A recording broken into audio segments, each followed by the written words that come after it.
Welcome to Love Time Science, the podcast where the heart meets the human body, where emotions meet data, and where intimacy meets evidence.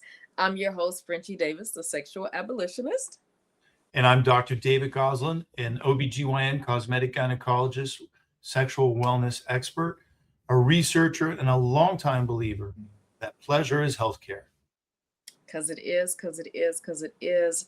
Dr. Ghozland, we are talking about sex resolutions for 2026 because Yeah, we get these people together. that's right. Look, I'm super excited because, look, end of the year, every year, I sit down with myself and make a laundry list of what I'm leaving behind and what I'm bringing forward and how I'm going to change my life the way I envision it. And we all make resolutions about losing weight, how to earn more money, how to change our careers. How can we never make resolutions, or very seldomly make resolutions about improving our intimacy? I And know, look, that's the fun part. I know, and people don't realize sexual wellness is one of the best tools in healthcare. So we should be making that a priority in 2026. And that's what we're going to do today, is talk about how to do that, why we should do that. And then this whole entire year is going to be spent talking about topics that affect your sexuality and wellness. So I'm excited for our 2026 upcoming calendar. I am as well. So we should get into it because I don't, like you said, nobody's really thinking like, my resolution for this year is to have uh better intimacy or sex, because we're not just talking about uh traditionally penetrative sex. So when we speak of sex, we speak holistically. Right. That is feeding your skin, which is the largest organ that you have, your body, your emotional wellness, your physiological wellness. So we're talking about all the things. And then it also includes the physical. But we want everyone to know that when we say sex, we mean holistically. So we mean first your largest sex organ, that's your brain. That's your largest sex organ.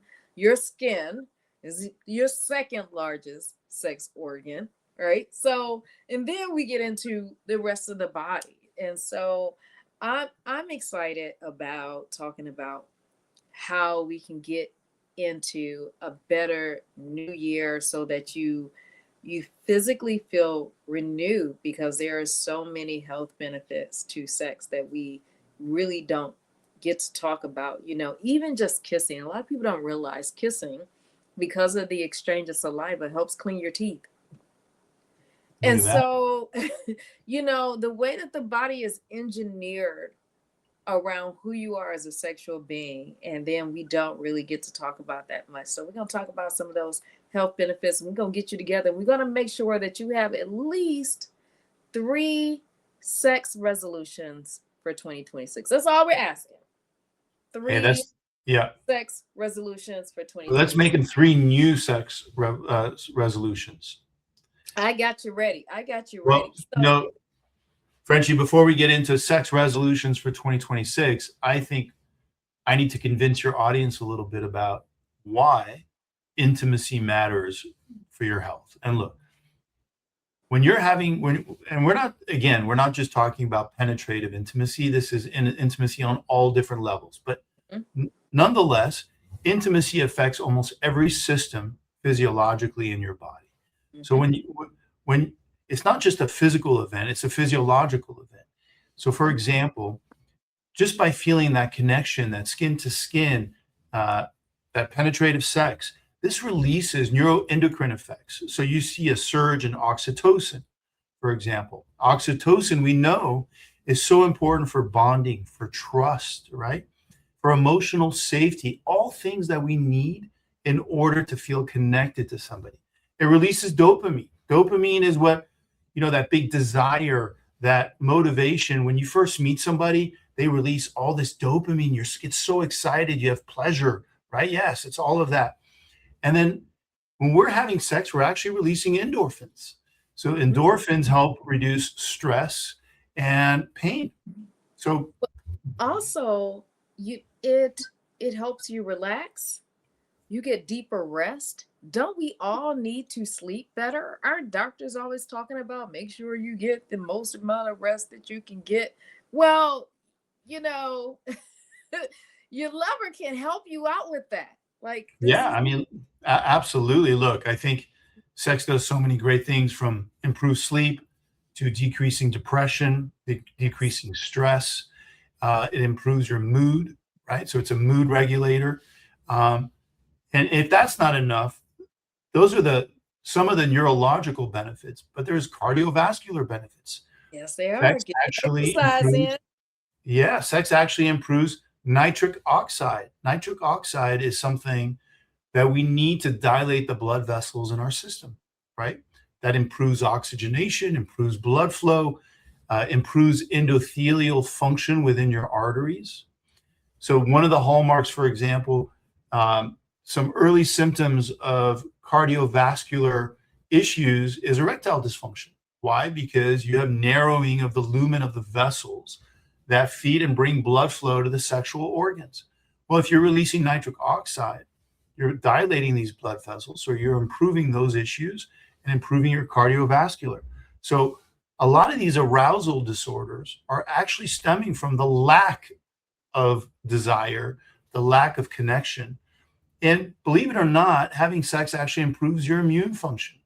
We see that it lowers inflammatory markers, which we know today, because it's such a hot topic, that an inflammation of your body affects every single system and organ in your body. And it also improves some of the immunoglobulins that are directly related to your immune system. And from a pelvic floor standpoint, as a gynecologist, I will tell you that having intercourse improves pelvic floor muscles. And It's you kind know of what? like, That's because nobody wants to be incontinent. And that's right. so a lot of people, you want to leave those depends alone. You need to do your Kegels, or you need to get some strengthening in there so that you feel good, and you also get to stay away from the depends. That's Hmm. right. And also, like, that old cliche, use it or lose it. It's kind of true. If you're not going to have intimacy, whether it's self pleasure or with a partner, you lose some of that elasticity in the vaginal wall, which, if you don't use it, can cause painful intercourse, painful insertion during intercourse, which affects a lot of women, which sometimes can even cause tearing and bleeding and pain, which is a vicious pathway to go down. But at the end of the day, I think we're seeing that intimacy, connection, sex, self pleasure, whatever it is that can satisfy that connection for you, will physiologically improve your overall health and longevity.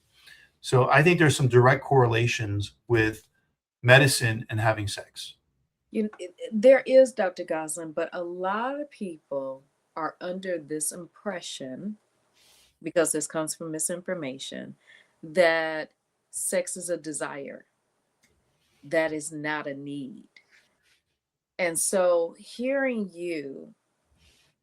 lay out specifically these health benefits and how it's a cardiovascular aid, it strengthens immune function. It's also a natural antihistamine. You got to call your little stuffy, get your lover to get in there right. And all of a sudden you're breathing better. You open up and you say, "Thank you, honey. Thank you, honey. Thank you, baby. I really appreciate I that." love it. Uh, because we don't think about, like, We being don't. stuffy, right? Okay, so if you don't have a humidifier, get a lover, and then you can just breathe it out. But speak to this miseducation and misinformation about people really believe, they're like, well, I don't need sex, but it is actually advantageous to the body.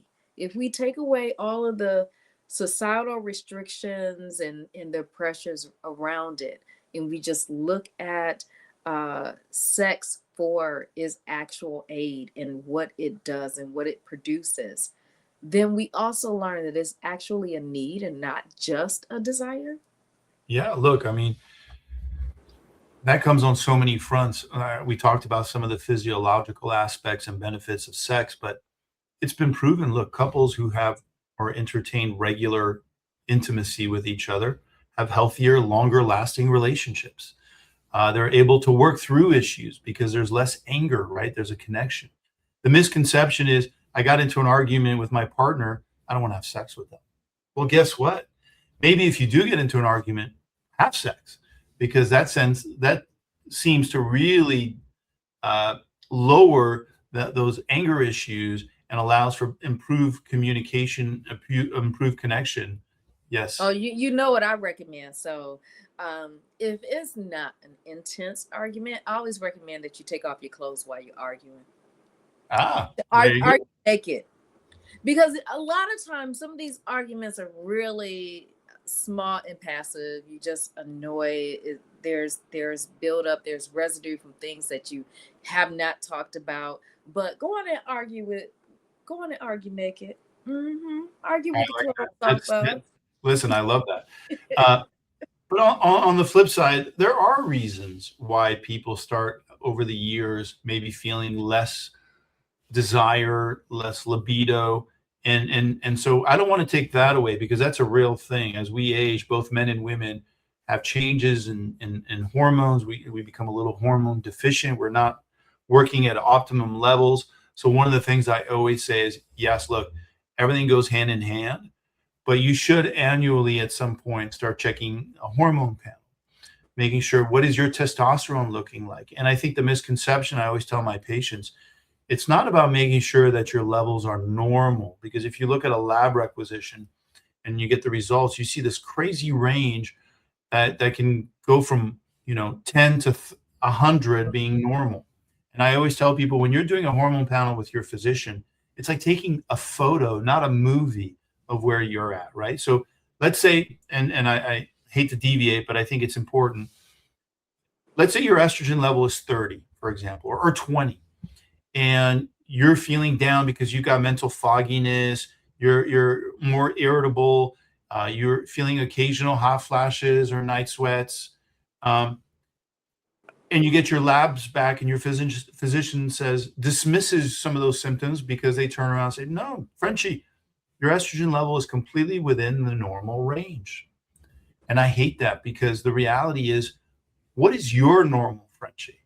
And Mm. that's where I really believe we make a mistake in medicine. First of all, if I had it my way, men and women would get early hormone panels done, put it away in a safe locker, and let's get back to it because that will be a really good indication of what normal is for Frenchie or for Mrs. Smith or whoever. So there's a difference between normal labs and optimizing your lab blood work. So both men and women need to look at their DHEA levels, their testosterone levels, their progesterone, estrogen, thyroid functions, and really pay special attention on how these are functioning. We also need to look at your lifestyle, alcohol, sleep, stress, the biggest killer of them all, leads to adrenal fatigue and high levels of cortisol.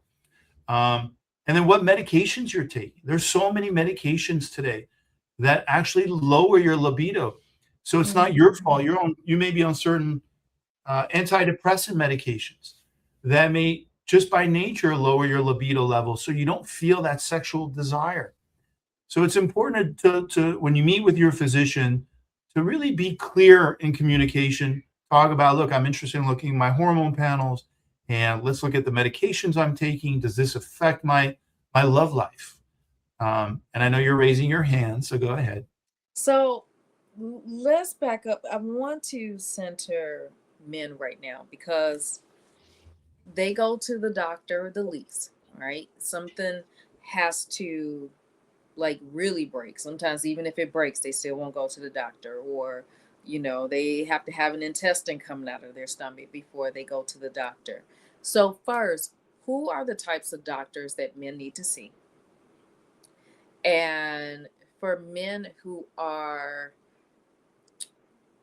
intimidated or uncomfortable with um, another physician being in their bodily space, because that's a lot for men to navigate, particularly when it comes to colonoscopies, and like they are resistant to this. So, who are the types of doctors that men should be looking for? at what age should they start looking and seeking out these types of doctors? And then what should they be asking for? Yeah, great questions, and maybe a little more complex than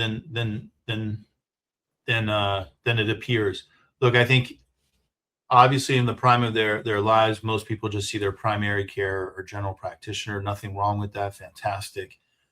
Um, for men, as we start to get older, maybe in our mid 40s, it's not a bad time to meet a urologist. A urologist can truly assess what's going on with your prostate. People don't realize, but at some point, every man's going to have a prostate issue, right? You know, the joke is if you live long enough, you're going to have a prostate issue. Mm, Um, and I understand and respect the fact that many men feel uncomfortable about having a prostate exam. So, look, there's imaging studies that are fantastic that can really, in detail and high resolution, look at your prostate. There's some blood markers that are okay. You can always look at your PSA levels.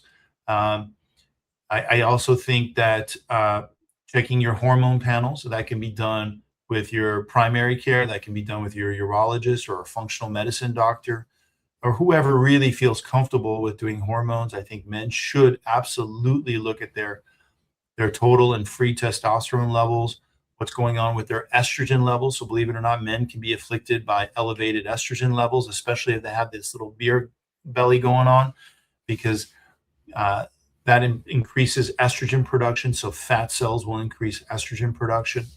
Also, if you're leading a very unsanitary lifestyle, your testosterone can also convert to estradiol. So these are things you want to pay close attention to. So a blood panel is really important. So mm, imaging, blood work, those are great starts if you really want to avoid any sort of prostate exam, for example.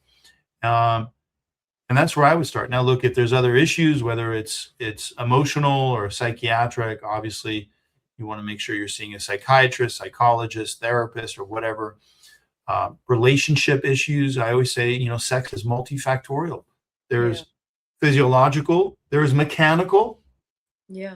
there's all this trauma, emotional relationship. And I always tell, I joke, I do this procedure called the P shot, for example.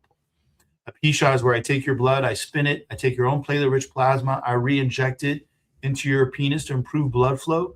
It's just like plumbing. I improve blood flow. Guess what? Better erections, straighter erections, right? If you start fixing Peyronie's disease. I can do all the PRP in the world. If you're not attracted, or if there is a reason why you don't want to have sex with your partner, you ain't gonna have sex. It doesn't matter what I do. Mm, So everything needs to be aligned, and that's why I love this show, because it's not mm, just about medicine. We're bringing all the facets of relationships and religion and mm. spirituality and belief systems, and in today's society where everything is, you know, hyper everything, right? Hyper digital age, hyper political polarization, um, hypersensitivity. We all get affected by so many different angles. We have to take all of this into consideration when looking at sex and how we perform. Now, should there are some men who feel like because they are active, that everything is okay and that there's no need to see a urologist, there's no need to get checked out if they feel like it's working for them. But this should just be a part of his Routine lifestyle. healthcare. Yeah, look, I agree with you. Information sometimes, or gathering information, can be scary because the unknown is always scary. Mm-hmm. But as I always say, it's better to know early than to find out late that there's no solution. Ooh. And so highly recommend that. Nobody, trust me, I don't know anyone who enjoys going to the doctor to get blood work to see what's going on, or imaging studies, or cardiac scans. Um, but unfortunately, we have to go through it because we're trying our best to extend our lives and have a really important, good quality of life. And so, in order to do that, we want to be able to take care of any issues early so that we can really come up with a solution that's going to be long lasting. Now, you said something that kind of broke my heart, but it's okay. You talked about sleep stress, but you also mentioned alcohol under lifestyle. Now, I'm in Washington D.C. Drinking is a bit of a culture. I will admit it myself. I I'm surrounded by vineyards. You're in LA, you're surrounded by vineyards, and we social, and there's a lot of politics, and so there's always some type of event where what the libations are pouring. So is there a range of like a recommended Like a dose? safe amount? Is there such a thing? Now they're coming out with the organic wines. And I'm like, nah. Well, the non-alcoholic wines and beer. No, I like the alcohol, the sugar. I know I have this addiction, but is there, yes, like a recommended range where you say, all right, behave, and this is where you can behave? I mean, look, it's a great question. I think it's one that's actually evolving very fast lately. It's if you can't go anywhere without hearing somebody give an opinion on alcohol today. I think if you're I think the always accepted was 1 to 2 drinks a day, right? That was always the as long as you stick to 1 to 2 alcoholic drinks a day, you were in a safe spot. But really, honestly, unfortunately, I think the data is showing the opposite. I Mm, think if you really want to be strict about what evidence-based medicine is showing, it's showing that no levels of alcohol is safe alcohol. mm, I think mm, that it's a depressor by nature. mm. I think it also interferes with clarity, and a lot of us put ourselves into situations where perhaps alcohol played a role, and then we regret it. Sure. Um, I think that from a from a cardiovascular, from a GI, from a liver standpoint, alcohol is difficult on our bodies. I don't know that there's any safe alcohol. People used to say, "Oh, a glass of wine a day, But but did it's it get good for the worse? heart." Is that the reason? Is what we put in alcohol today just different than it was years ago? Is that possibly it? Yeah, it's a great question. I think what's happening today is the following. I think there's a lot more of alone drinking happening today than maybe at some point because we're feeling more alone today than we ever did before. And we've talked about this, and we'll talk about it on some other episodes. People today are bonding with their AI chatbots, and why not have a happy hour with your you know AI girlfriend or boyfriend or partner because you trust the way they relate to you. And so, but the reality is, and many because of a lot of these social platforms that have come on, we've as a people, I think, have lost a little bit of our communication skills. And so going out in public and meeting friends may cause a little more anxiety than it used to in the past. And so we lean on alcohol to sort of relax us, right? But does it really relax us? I mean, are you really, I find talking about sex, you think you're having great sex on alcohol, but I beg to differ. I think some of the best sex is when you're not having anything in your system and your performance is peaking and because you're connecting mentally in full clarity. Yeah. I agree there, definitely. So what? No, but listen, I'm not But we playing we we martyr. I enjoy yeah, I enjoy my cocktails as well. yeah. Part of my 2026 resolution is to definitely cut that down because I want some big goals in my life, and I really believe sometimes maintaining that focus, maintaining that clarity, maintaining the ability to see things clearly so you can make really good decisions sometimes requires not using substances that may alter that. So that right there is one of the best sexual wellness resolutions I think we can make for 2026. I'm going to match you on that. So we're going to say reduce alcohol intake. I have my ginger beer here, so I'm not drinking alcohol. It's ginger beer. I just put it in a wine glass because it's prettier that way. But Everything's prettier in a wine glass. it's like, put your orange juice in a wine glass and just, and just go with it. So, Totally. but reduce alcohol intake. So that is our first sex resolution for 2026. Okay. All right. So we started there. And Uh I think a really good, if you're in a relationship, and it doesn't matter who the relationship is with, I think one of our 2026 resolutions is a tough one, and I think a lot of people stay away from doing it, but it's trying to have a sit down with your partner and asking them what they enjoy, what they want to see change in their sex and intimacy life. Because when you're with somebody for a long time, maybe sex is a 1 minute event that happens, in the morning, uh, and then that's it. There's no other connection involved. Maybe we get back to foreplay for 20 minutes and I lots of kissing and hugging and touching, and maybe not having sex all the time. Maybe doing some of the other stuff because it eventually leads to sex anyways for a lot of people. The first thing I'm gonna say for sex resolution for 2026 is no phone time, no screen time. So take away the screens. That's the iPad, the phone, the television, so that you can really tune in to one another. Studies do show that the most common activity that also reduces productivity in your relationship is just watching TV. And so while it may be comfortable and it is very familiar, but it lacks engagement.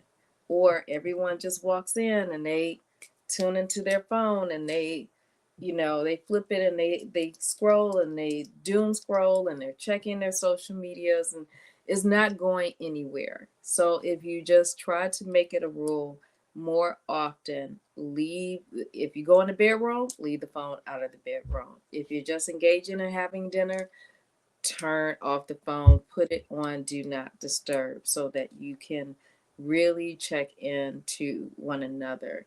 I think the fear is that people know that maybe they may not have as much in common or to check in with when they don't have all of these distractions as well.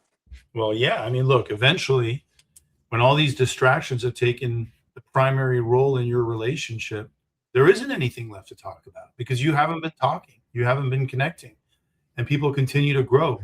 So if you're going to grow together, you nailed it. I think we have to make an effort for quality time, which is something, unfortunately, as technology advances so rapidly, we're seeing less and less quality time. Look, I was just out to dinner with some friends, and the wife turned around and said, one of my biggest pet peeves is that my husband in the morning, instead of snuggling and holding me while we have our coffee in bed, is checking the news and reading the latest Instagram updates on his phone and just flipping his phone. And it's like I'm laying in bed by myself. And I think, Mm, unfortunately, that's happening all the time. And we don't do it on purpose. It's almost becoming our second nature. And so I agree with you there. That's part of our intimacy retreat programs is how do we reconnect, giving some exercises on how to connect. But I also think, look, if your resolution in 2026 is improve your overall fitness level, for example, do it as a couple. Why mm, not? Very few couples take a walk together anymore.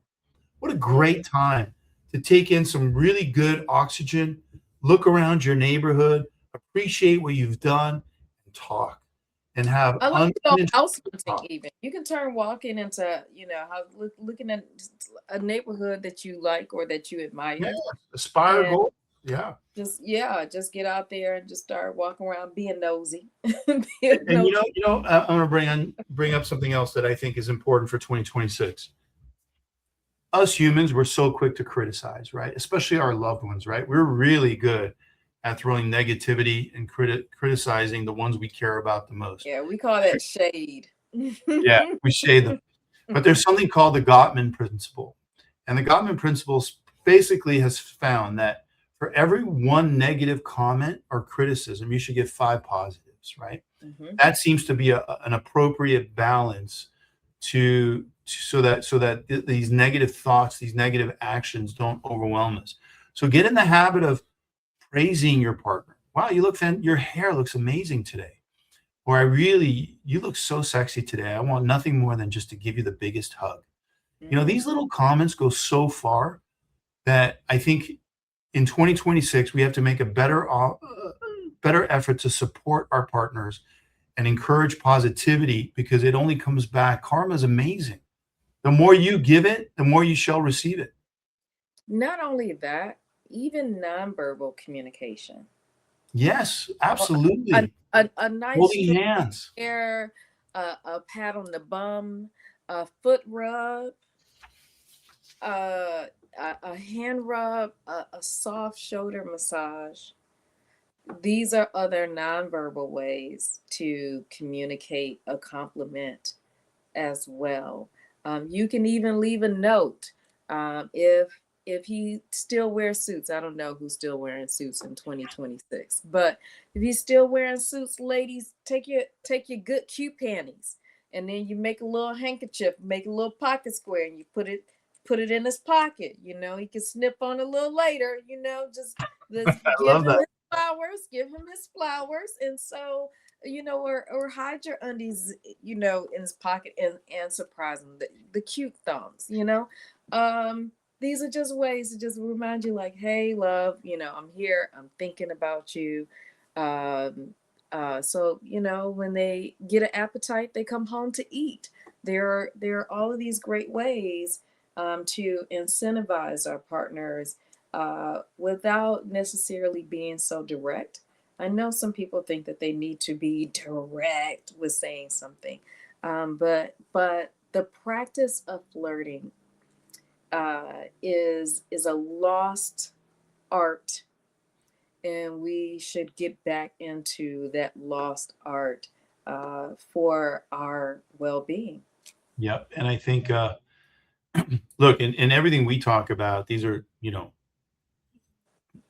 I think we have to be vulnerable ourselves. And so when being vulnerable, I have to admit that sometimes you expect your partner to take initiative. And then you get disappointed because they're not taking initiative. And then you realize, wow, I'm not having sex as often as I want to. Well, Mm-hmm. maybe 2026 is the year that you take the lead. If you want it a certain way, you put it out there. You make the extra effort. Even if your partner doesn't seem like they're responding, you continue to do that. Maybe give yourself, say, hey, for the first quarter of 2026, every day I'm going to do the following actions, and let's see what happens. It's an experiment.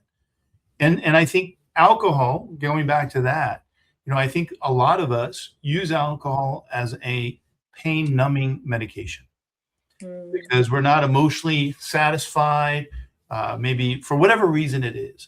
But I see a lot of couples today using alcohol to blunt the effects of dissatisfaction they have with their spouse or their partner, both physically and emotionally. Well, Mm-hmm. if you take that away, then you really have no choice but to confront it. And I think by confronting it, you're going to give yourself the answers you're looking for, one way or the other, right? Because I don't think anybody should spend their lives as a prisoner. Um, but a lot of times we make the mistake of jumping out of relationships too quickly because we didn't really do the homework ourselves to see if it actually was. And you know, uh, to add to that, uh, sometimes we get to the point where we're keeping score, Yes. Relationship and game, absolutely. that scoreboard, will get you, and it will frustrate you if you keep score rather than communicate.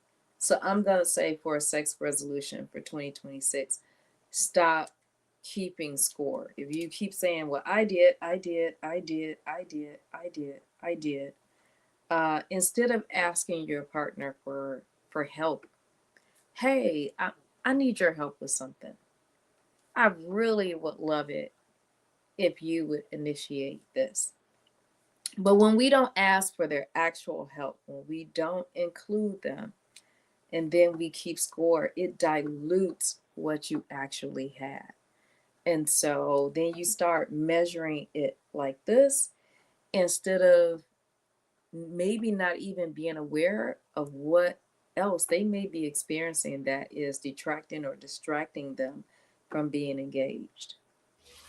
Listen, I love that. I think not keeping score is super important. For me, I think open dialogue in 2026 should be our goal, right? I think Mhm. really communicating with your partner about what you're looking for. Maybe you have fantasies you want to play out in 2026, but you're embarrassed to talk about them. Maybe you feel alienated, lonely, whatever it is, talk about it. And maybe not talk to so many friends about it. Talk to your partner about it, right? Because sometimes you get all this noise in the room and it really, really affects your decision making. And I think the next thing is also really realizing that it's not going to be effective just doing it once. You have to, Mm. even if you don't get the response you want.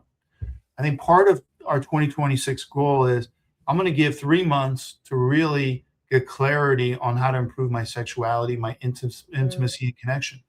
So look, so many of us are so fast to hire a business coach, are so quick to hire a life coach. How come nobody hires sex coaches or intimacy coaches? Because if you can improve that, I promise you so many of the other dots will connect together, Mhm. Mhm. because that's going to really allow you to find that interlocking partnership that you so deeply desire. And sometimes having a third person talking to you or to your as a couple can really make a big difference. So I encourage looking into that as well. And also sometimes when life is not dealing you a fair hand, what what makes it easier to navigate is having that special someone in your life that you can vent to, or that you can just lean on, or that you can, yell about whoever you need to yell about. But that too is also a part of minimizing depression, improving emotional regulation, physiological regulation. Like all of this is still combined in your sex resolution for 2026.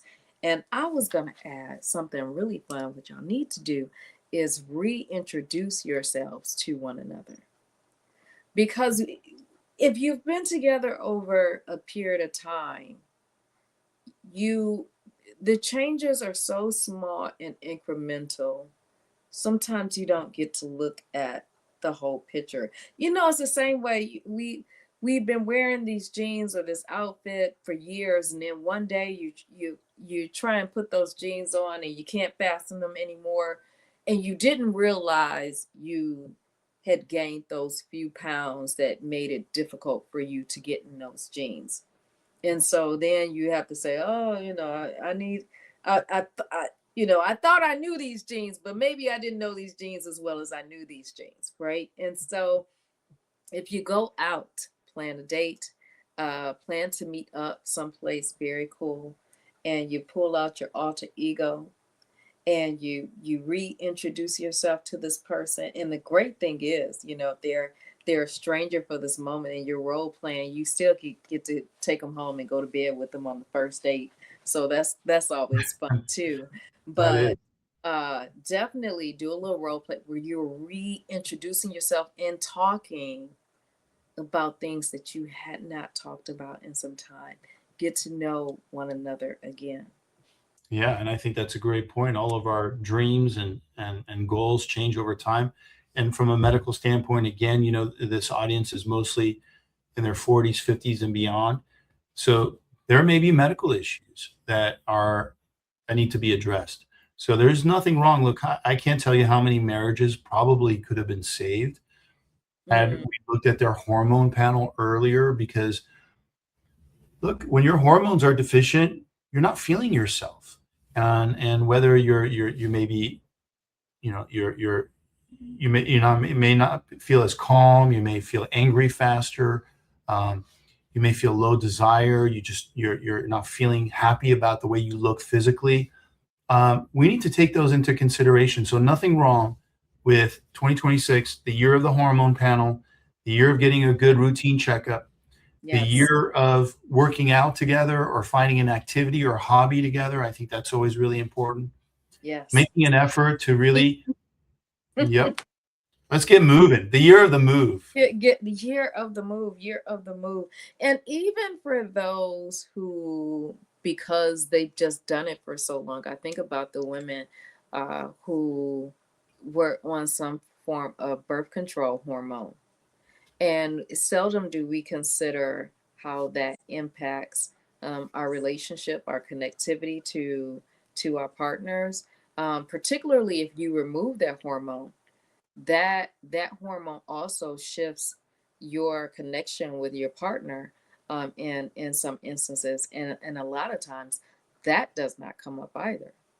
Absolutely. Look, I think there's so many things that affect the way we feel from a medical standpoint that we need to address all these things, whether it's going through the laundry list of medications you may be taking, or like you said, looking at hormone panels. Um, and I think it also, like you mentioned, being crystal clear and transparent in what you want and are looking for in 2026 with your partner.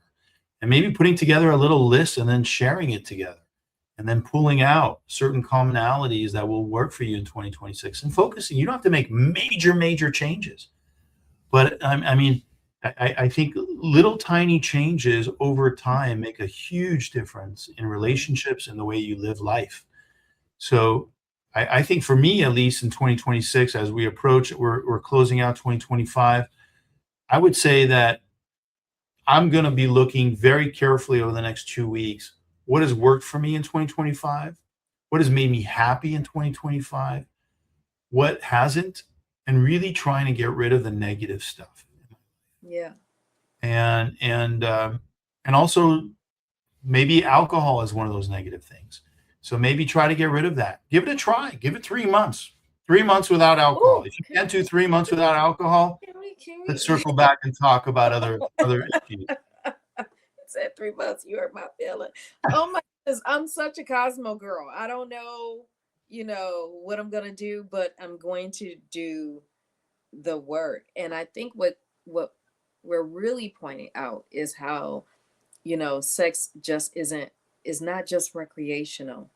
It's regulatory, it's connective, it's restorative, it's all of these things. It's men's Yes. health, women's health, it's aging, it's menopause, it's perimenopause, it's being Andropause for transformed. men. It, yes, and so because historically, I wanted to beat my mom up as I was coming into these levels, and we never had a conversation about her experiences with perimenopause and menopause. And these are not conversations that our mothers, our grandmothers, our great grandmothers passed down to us. And now we're in an age where we have more information, and there are some rumbles.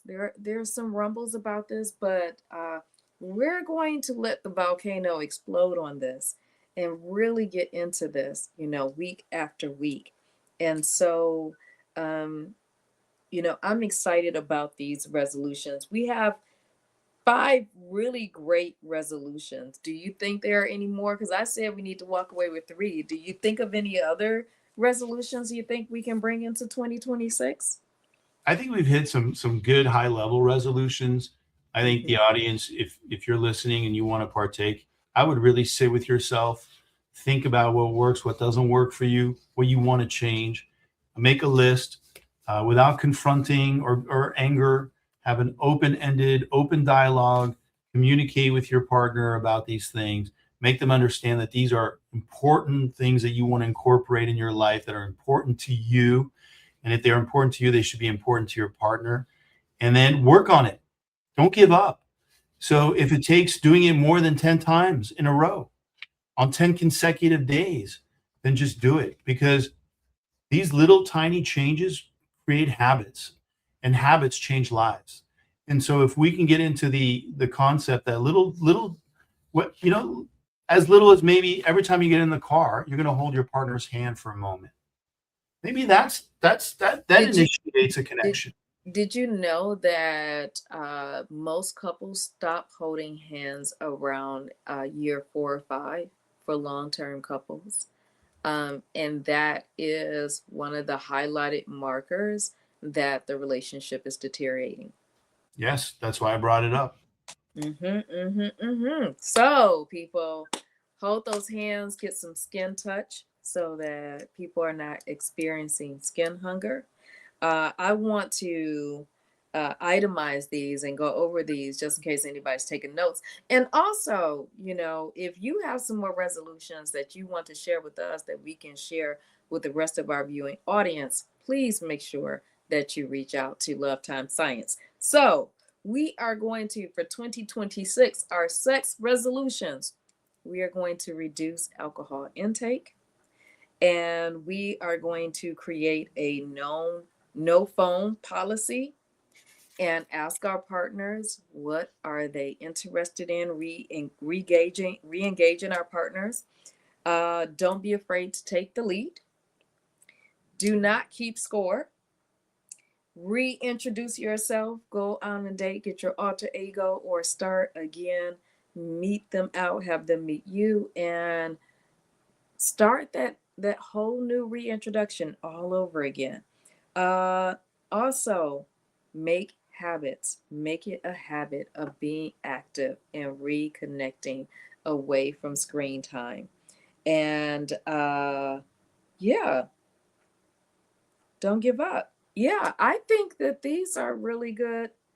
And a lot of people aren't even, when we said sex resolutions, we actually did not talk about sex, but we actually talked about sex.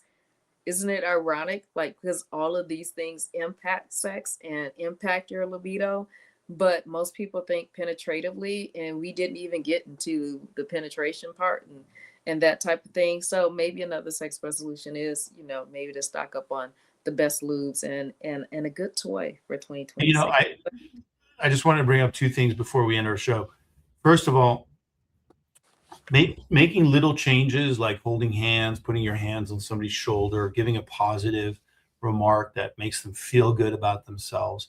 These creates this creates a safe place for somebody, right? And when we feel safe, we're more likely going to feel improved desire, right? A lot of times, you get into these relationships that have lost so much in connection, they're not even safe places for them to be themselves. And so I think creating a safe environment for you and your partner is number one. Number two, look, I know it doesn't sound romantic, but we all lead busy lives. Maybe we're so good at putting our calendars together with appointments and reminders to meet friends at a certain place for dinner. Maybe we have a stand-in schedule that once a week at this time we're having sex together. And guess what? It's not, you don't have to keep it mundane and boring. Just the fact that just because it's ritualistic, it's scheduled, it's something you look forward to during the Well, week. you can schedule a different room in the house now. Okay? That's right. Make sure the house is big enough you can find a room, find a different location Or in put the. it on the calendar. I think that's a great idea. Yes, I agree. Pencil in, yes. Make those appointments.